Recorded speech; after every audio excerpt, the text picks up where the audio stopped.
사순절 기간이에요. 그러다 보니까 부활절 이전의 40일간을 이게 이제 그 고난을 묵상하는 겁니다. 저도 이제 사순절 집회, 그 기간 동안에 집회 인도하면서 이 하나님의 고난, 예수님의 고난에 대해서 묵상하던 내용을 오늘 여러분하고 나누려고 해요. 오늘 제목은 그런 거예요. 고난을 통해 받는 영적 가르침과 축복. 이 고난이 생각해보면 나쁜 것만은 아니에요. 고난이 나쁜 것만은 아니야. 그래서 우리가 이거를 믿음 안에서 어떻게든 소화해내야 되고요. 그리고 고난을 통해 역사하신 하나님을 발견하면 어찌 보면 또 고난만큼 좋은 것도 없어요. 그래서 그거를 오늘 묵상하는 거죠. 이 고난에 관한 한 이유 여하를 막론하고 가장 중요한 그 핵심이 하나 있어요. 그게 뭐냐면 예수님께서 우리를 구원하시기 위하여 십자가상의 고난을 받으셨다는 내용이에요. 여러분, 예수님은 구원자시거든요.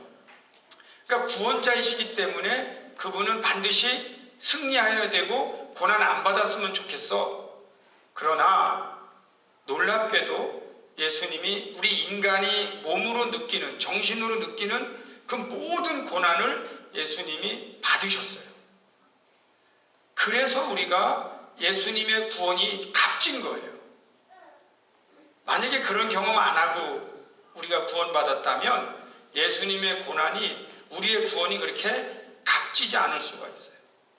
그래서 생각해보면 왜 우리가 이 고난 주간에 무엇보다도 먼저 하나님의 은혜를 깨달아야 되는가?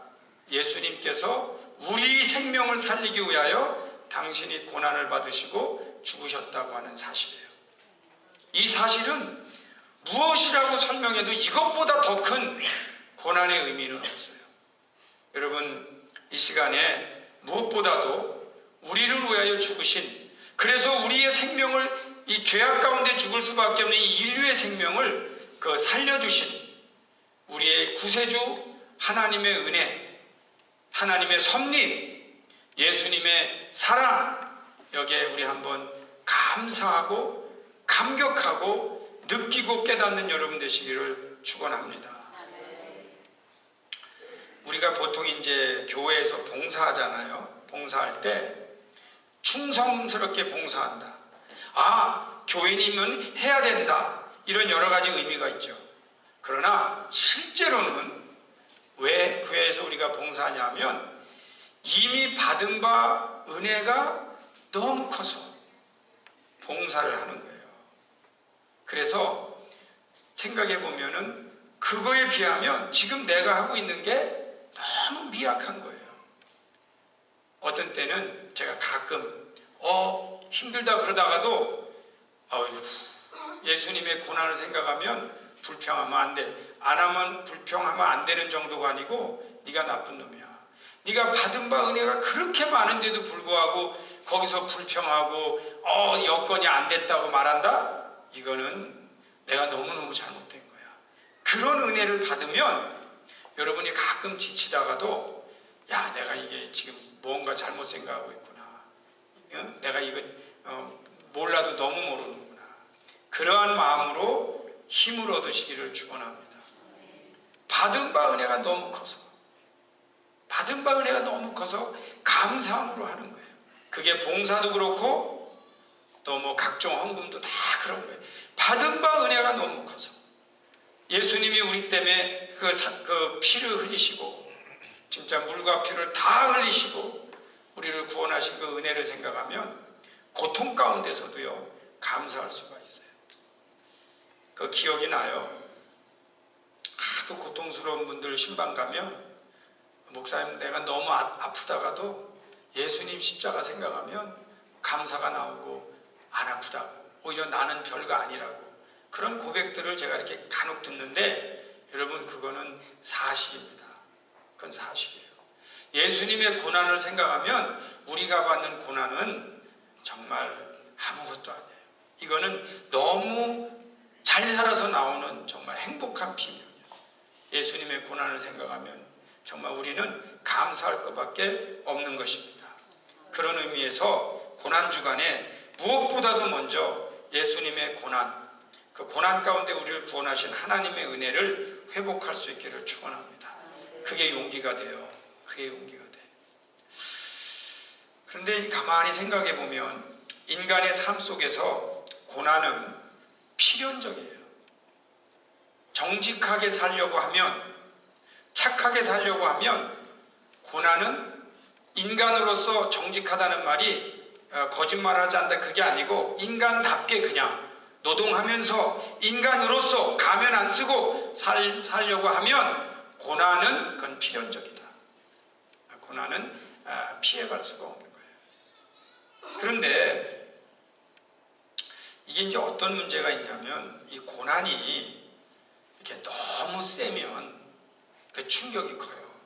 그리고 그 고난이 이제 어떻게 나타나냐면 어떤 분에게는 역기능으로 나타나고 어떤 분에게는 그게 순기능으로 나타나요. 그래서 어떤 분은 고난을 받은 게 오히려 능력이 되는 사람이 있어요. 근데 어떤 분들은 고난을 받은 것이 능력이 아니고 열등의식이 되고 악이 돼. 혹시 여러분들 가운데 공산당한테 혼난 사람이 있어요? 그러면은 그런 사람은 이 완장만 봐도 욕이 나오고 겁나고 공산당은 그냥 공산당이라고 부르지도 않아. 그 자식들하고 욕이 나온단 말이에요. 그런데 그게 순기능으로 잘 발휘되는 사람은 야, 인간이 이데올로기 때문에 이렇게 서로 죽고 죽이는구나, 이게 현실이구나, 이런 부분을 우리는 어떻게 극복했구나 하고 높은 사상으로 승화돼요. 그러니까 우리가 똑같은 일을 겪었는데 한 분은 맨 악으로 가득하고 비관적이고 한 분은 위대한 사상가가 될 수 있는데 알고 보면 똑같은 일을 겪은 거예요. 여러분 혹시 옛날에 하도 가난해서 혹시 그 고난당한 사람들 있죠? 어떤 사람은요 하도 가난했던 사람이 고난을 하도 받아갖고 돈이 생겨도 맨 돈이 이렇게 있어서 써야 되잖아? 근데 그걸 못해. 못하고 모아, 맨날 모아. 네. 그래서 그런 분들 보고 뭐라 그러냐? 먼지도 모은다고 그래. 먼지도 모은다. 아까워서. 맨날 그거 있어. 그리고 쓰질 않아. 고난만 받았다는 생각만 하니까. 근데 어떤 분들은 야, 내가 그 고난 받을 때 정말 밥이 먹고 싶었어. 그 빵 하나 먹고 싶었어. 그러니 어려운 사람들이 얼마나 힘들겠어. 내가 공부할 때 책을 못 샀어. 근데 저 사람들은 얼마나 힘들겠어. 한 사람은 안 주고 계속 움켜주는가 하면 한 사람은 자선사업가가 되는 거예요. 내가 돈을 왜 버느냐? 저 사람들 돕기 위해서 번다고 하면서 위대한 인물이 되는 거예요. 똑같아야. 겪은 건 가난이야. 이번에 제가 하루 일정 내서 부산을 좀 다녀왔어요. 임소국 목사라고 저희 교회도 다녀간 사람인데 그 가정에 갔더니 아들이 군대를 마치고 일주일도 안 돼서 집에 와 있는 거예요. 근데 보니까 아들이 엄마한테 설명을 한 거야. 자기가 군대에서 천리 행군을 했는데 얼마나 어려운 걸 했는데 엄마 대답을 들어보니까 분명히 아들이 얼마나 고생한지 못 알아듣고 하는 대답이야. 대답만 들어도 알아요. 어이구 우리 아들 고생했네, 잘했다, 착하다, 마치 심부름 갔다 온 정도로 얘기를 해. 근데 내가 물어봤어. 아니 군대 갔다 왔냐니까 안 갔다 왔지. 그 남편은 갔다 왔냐니까 그 사람도 안 갔다 왔어. 그러니까 이 집안은 군대 간 사람이 갔다 와서 얼마나 고생했냐고 얘기해도 감이 안 와. 그저 어디 멀리 심부름 갔다 온 것처럼 그냥 잘했어, 착해, 이런 식이야. 저 다 앉아. 나는 200km 행군한 사람이야. 근데 이 사람이 얼마나 힘들었는지 내가 설명해 줬더니 걔가 너무 좋아해. 드디어 나의 대변자가 왔다는 거야. 내가 아무리 설명해도 우리 엄마 아빠는 그냥 수고했다는 식이지 얼마나 고생한지를 못 느껴갖고 자기가 힘들었는데 내가 그냥 쫙 설명했더니 얘는 그냥 고개를 끄덕끄덕 했더니 부모가 뭐랬는 줄 알아요? 그래? 정말이야? 우리 아들이 그래 더 멋있다고. 너 그렇게 고생했는데 너 괜히 군대 갔다고 생각하냐? 그랬더니 아니래. 도움이 됐대요. 그래서 너 정신이 똑바로 바뀌었다. 너 군대가 얼마나 멋있는 데인지 아냐? 잘 들어봐. 제가 또 설명을 해줬죠. 군대는 가장 짧은 기간에 가장 쫄병부터 최고 지휘관까지 해보는 기관은 군대밖에 없어. 그러니까 너는 들어갈 때는 완전히 쫄병으로 들어갔는데 그 짧은 시간 내에 네가 병장 달고 야 하고 훈련시키는 데가 세상에 어딨어. 거기가 군대야. 그러니까 한국 남성은 쫄병도 해봐야 되고 지휘관도 해보는데 그 군대를 갔다 오잖아. 너 병장 할 때 너 허리 아프고 관절 생기고 훈련 못 나가지. 그 병장은 늙어요 또. 그때가 20대 중반인데도 훈련 나간다 그러면 야 나 못 일어나 너희들 갔다 와 이런다고 또 웃겨요. 근데 그걸 해봐야 돼. 그 거드름 피는 것도 해봐야 돼. 그러면서 이렇게 커요. 제가 두 번째 물어봤어요. 너 군대 참 좋다고 그랬는데 또 갈래? 그랬더니 no. 그러면 보세요. 고난은요 정직하게 살아가는 사람이 그냥 그 살아가는 그 자체가 고난이 오게 돼 있어요. 우리가 고난이 하고 환영하고 고난받는데 쫓아다닐 필요가 없어요. 그냥 사는 것 자체가 불가능해. 그냥 받아야 돼. 근데 그 받는 고난 가운데 어떤 사람은 그게 역기능으로 작용하고 어떤 사람은 그게 순기능으로 작용해요. 신앙은 뭐냐? 한때 고난이 우리에게 안 좋게 느껴지던 것이 믿음을 갖고 나니까 그 고난이 오히려 사명으로 아름답게 변하고 그게 오히려 내 인격으로 풍성해지게 꽃피도록 만드는 게 기독교 신앙인 줄 믿습니다.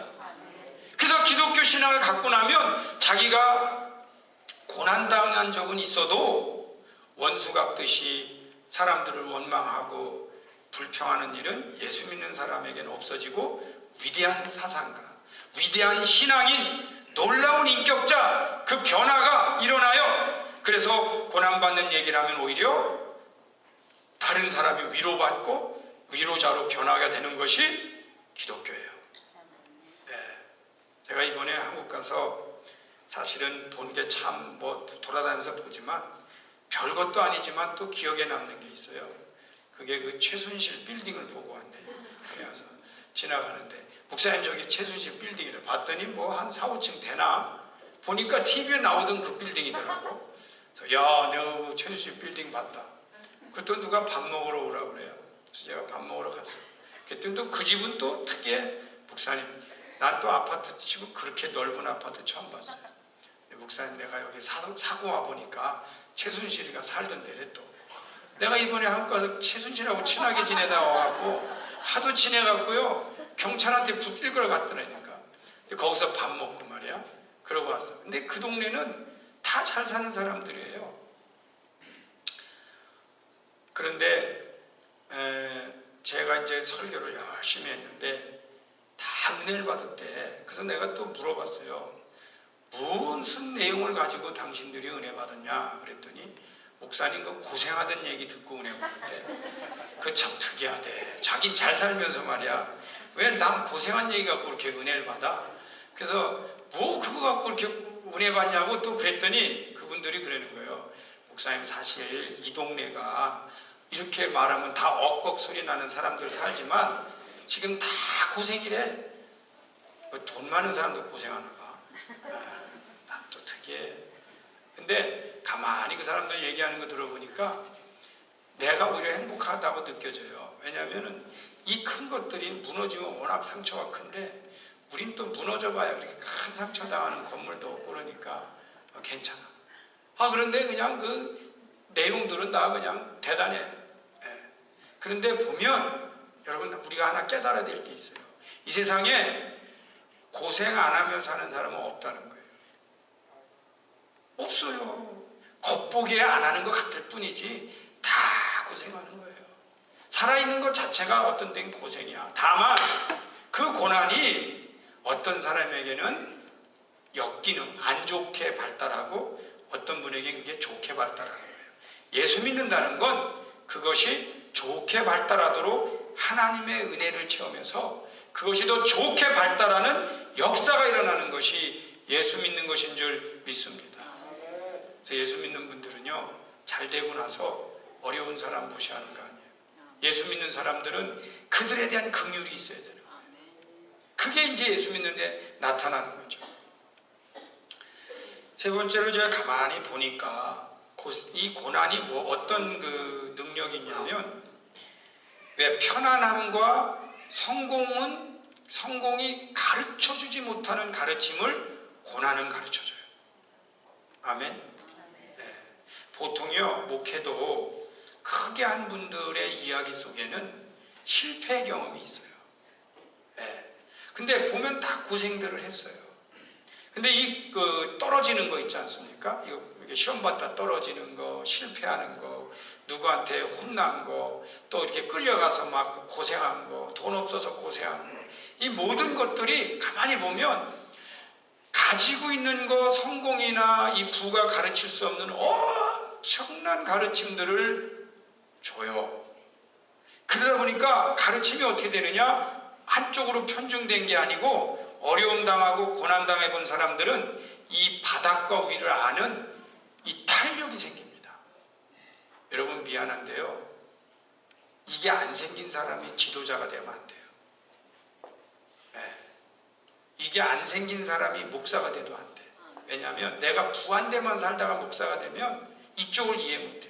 또 맨 가난하게 살다가 되면 이쪽을 이해하지 못하는데, 이 티칭을 고루 받으면 인간이 돼. 오히려 그렇다면 고난은 엄청난 스승이에요. 그러니까 마음을 열고 받는 거예요. 이렇게 받는 거예요. 제가 이번에 참 독특한 분을 한 분 만났는데, 제가 사진을 못 가져왔네. 80세가 되신 분이에요. 근데 목사님하고 부흥 강사를 대접하겠대. 이제 갔는데 저는 그분이 이정남 권사님이신데, 그분 모르고 갔어요. 갔는데 딱 봤더니 누군가 했더니 저한테 은혜 받고 가시면서 악수하면서 인사한 분이에요, 보니까. 근데 그분이 저에게 이런 인사를 했어요. 목사님, 제가 살아있을 때 이런 설교를 들었다는 게 행복합니다. 그런 인사가 비범해요. 그래서 내가 기억을 안 할 수가 없어. 잘했습니다, 은혜 받았습니다, 그런 정도가 아니고, 이 할아버지가 어떻게 이런 인사를 하시지? 기억을 했는데 막상 밥 먹으러 가니까 그분이야. 아유, 권사님 이렇게 또 오늘 한턱 써시네, 반갑습니다. 그리고 앉았는데 그분이 80세세요. 80세. 그런데 이렇게 조금 굽으신 분인데, 이분이 거기 도봉구는 참 어떤 동네냐면, 이쪽은 시장이야. 옛날 재래시장. 이쪽은 개발하고 있어요. 그래갖고 이 시장 사람들이 많아. 그러니까 옛날에 소박함? 그런 것들이 있는 지역인데, 이분이 거기서 건강원을 해요. 개소주.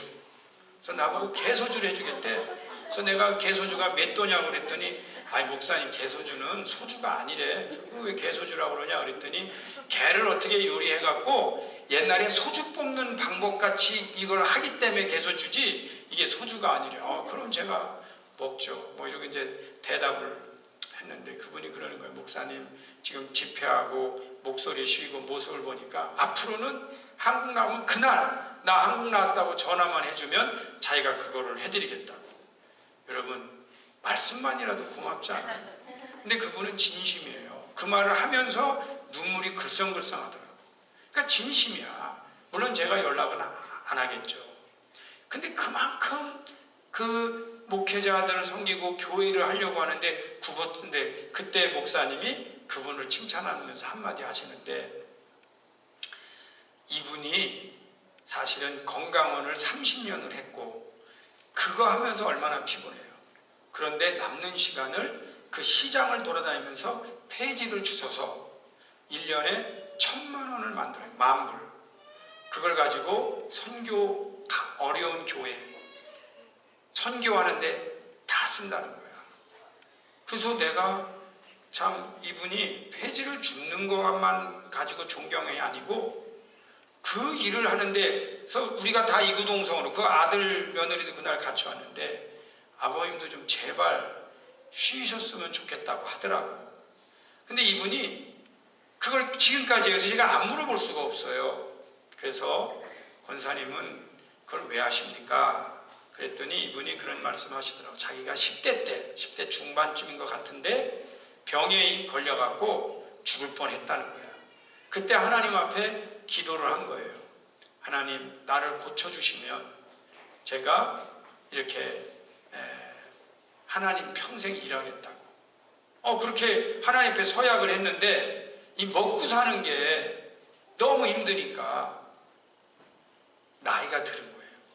그런데 이분이 나는 재주도 없고 내가 특별히 하나님 위해서 뭘 할 만한 무슨 사람마다 다 재주가 있는데 나는 그게 없다는 거야. 그래서 하나님 앞에 빚진 자로서 나는 휴지라도 주셔서 그거로 돈을 남겨서 교회까지 이렇게 선교지에 교회 지는데 헌금을 하신다는 거예요. 그래서 내가 그랬어요. 아니 휴지가 그렇게 많이 어떻게 돈이 말이야 보통이 아니잖아. 그랬더니 이분이 그 동네에서 여러분 건강한 30년 한 분이고 어느 정도 돈 있는 거 모르는 사람이 어디 있겠어 시장에. 그런데도 이분이 그걸 하는 걸 다 알고 하여튼 거기서 다 모아서 준대. 그러니까 이분이 막상 죽긴 하지만 주위에서 다 모아서 주는 거야. 근데 이분은 그 허리를 끈 걸 가지고도 안 해도 되는데 그걸 하는 거예요. 근데 그 속에는 뭐가 있느냐? 제가 보니까 그 고난 가운데 자기를 살려주셨던 하나님에 대한 말할 수 없는 은혜, 거기에 대한 헌신으로 나타나고 있는 거예요. 그래서 제가 사실은 이렇게 어깨 짚고 이렇게 사진 같이 찍었어요. 사진 찍었어. 이 할아버지야. 조금 아시네. 할아버지예요. 그래서 내가 권사님 존경합니다. 내가 권사님 얼굴 내 모습 보관하고 싶어서 사진 찍겠다고 그래서 이렇게 제가 사진을 찍어 왔는데, 여러분 제가 이번에 깨달은 게 뭐냐면, 여러분 꼭 기억합시다. 정말 오늘 말씀 듣는 분들이 꼭 기억했으면 좋겠는데, 여러분 그 한국교회를 가잖아요. 그러면은 사실 우리는 이렇게 학교에서 예배 드리잖아요. 한국교회는 크고 좋은 건물들이 많아요. 그리고 겉보기에는 화려해요. 그런데 그 이번에 간 부흥회 하는 데는 주로 새벽에도 하고 낮에도 해요. 그리고 저녁 예배 하는데 그 오는 모든 분들은 평생 예배자로 산 분들이에요. 제가 무슨 뭘 느꼈냐면 이분들이 오늘날 한국교회를 지키고 있다. 그저 비가 오나 눈이 오나 예배자로 나와갖고요, 헌금이 이만큼씩 쌓여요. 다 부흥회할 때마다 헌금들 다 은혜, 우리 교회에서도 부흥회할 때마다 좀 하라고 하는 이유가 있어. 나는 그 영성이 부러운 거예요. 그냥 하나님 앞에 나와서 몇 자 적어서 기도하고, 제가 안수기도 얼마나 많이 했는지 몰라요. 근데 지금 생각해보면 그분들이 오늘날의 한국교회 지키고 있고 기도하고 있고, 그래도 지나가는 나그네 대접하려고 그러고 강사님 대접하려고 하는 거예요. 근데 이분들 때문에 한국이 아직도 버티고 있다는 게 와요.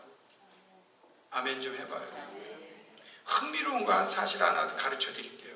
제가 이번에 4교회를 부흥회를 했는데, 아까 말한 거기가 압구정동인데, 그 사람 중에 하나다고, 목사님 저 사람 보이냐? 그래서 보인다고. 잘 보여. 저 사람 지금 몸에 걸친 게 1억 있는 거 보이냐? 그럼 내가 어떻게 알아? 나야 뭐 남대문 시장 옷인지 이게 비싼 건지 모르는데 저 가방이 막 이렇게 얘기해. 근데 너무나 놀라운 사실은요, 그 교회가 4교회 중에 헌금이 제일 안 나와. 나 이게 역사의 아이러니야. 본인들이 할 게 너무 많으니까 하나님이랑 안 하기 시작하는 거예요. 그러면은 어려운 사람들이 헌금해. 그것보다 더 중요한 게 뭐냐면 그 순수함, 예배드리는 그 마음들. 근데 그 어려운 분들의 이야기를 들어보면요, 다 자녀들이 잘 됐어요. 여기에 놀라운 비밀이 있다는 걸 제가 깨달았어요. 여기 떵떵거리면서 하는 사람들 잘 뒤집어 보면요, 다 엉망이에요. 지금 진짜 다 엉망이 많아. 우리가 가만히 생각해 보자고. 그냥 이름 없이 빚도 없이 엎드려서 하나님 믿는 거예요. 거기에 승리가 있는 겁니다. 우리가 사실 지금 약간 풍선에 들떠다니고 있어요. 그래서 정말 우리가 교회를 누가 사랑하느냐? 여러분, 예배드리는 사람이에요. 제단 지키는 사람이에요. 그들이 하나님 사랑하고 마지막에 보면 그분들이 뒤돌아보면 축복을 받은 거예요.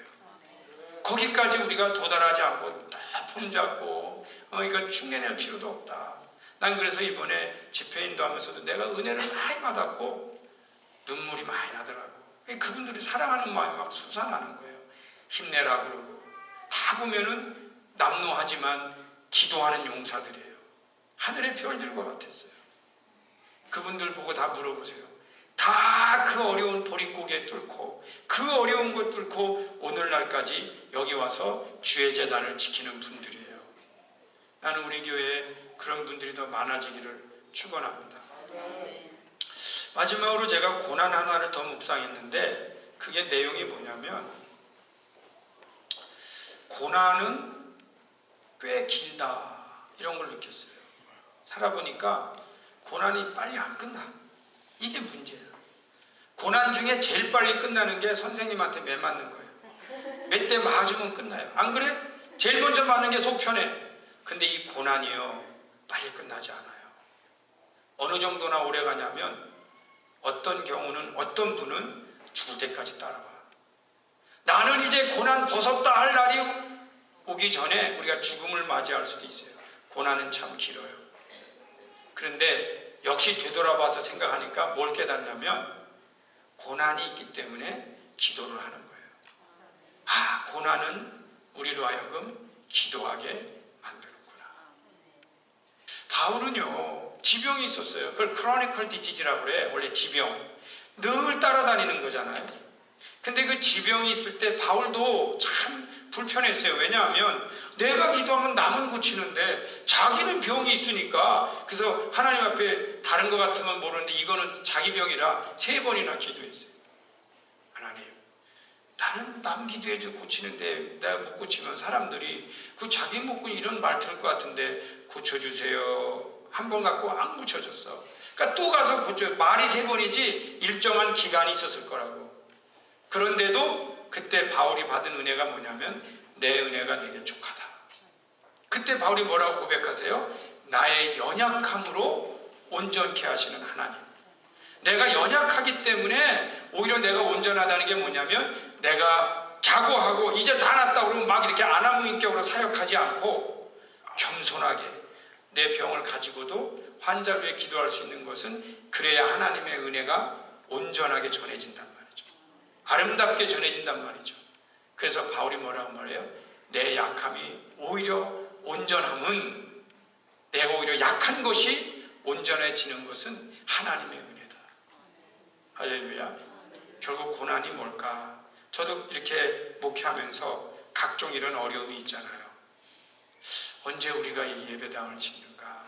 언제 우리는 부흥회도 마음대로 할 수 있는가? 뭐 이런 얘기하면서도 이런 상황이 우리로 하여금 기도하게 만든다. 아이들에 대한 안타까움을 자아낸다. 그래서 기도하게 만든다. 여러분, 우리 믿는 사람들이 마지막까지 그저 이렇게 기도할 수 있다는 게 가만히 생각해 보면은 또 그것이 은혜고 축복이에요. 그래서 전반적으로 쭉 한번 보니까 오늘 제목대로 고난을 통해 받는 영적 가르침과 축복이 있다. 할렐루야. 우리 지금 현재 좀 오래가는 고난들이 있어요. 언제 끝날 줄 몰라요. 그래서 좀 지쳤어요. 그래서 정말 이거는 사람들에게 아무리 말해도 누구 하나 동정을 바랄 것도 없습니다. 그 동정 잠깐 바라봐야 타이레놀이나 에디빌 정도밖에 안 돼. 그냥 하나님의 위로를 받으면서 언제 어떻게 하나님이 해결해 주시는 그 순간까지 우리 그저 가르침 받고, 그리고 그 속에서 역사하시는 축복 쌓아가면서 이 약할 때 오히려 강함 되시는, 여러분 하나님 강함을 주시는, 또 온전케 하시는 그저 하나님의 은혜를 누려가면서 이 부활주의를 향해 가고 고난주간 가고 하나님 나라 갈 때까지 우리 신앙생활 다 잘하는 우리 성도님들 되시기를 축원합니다.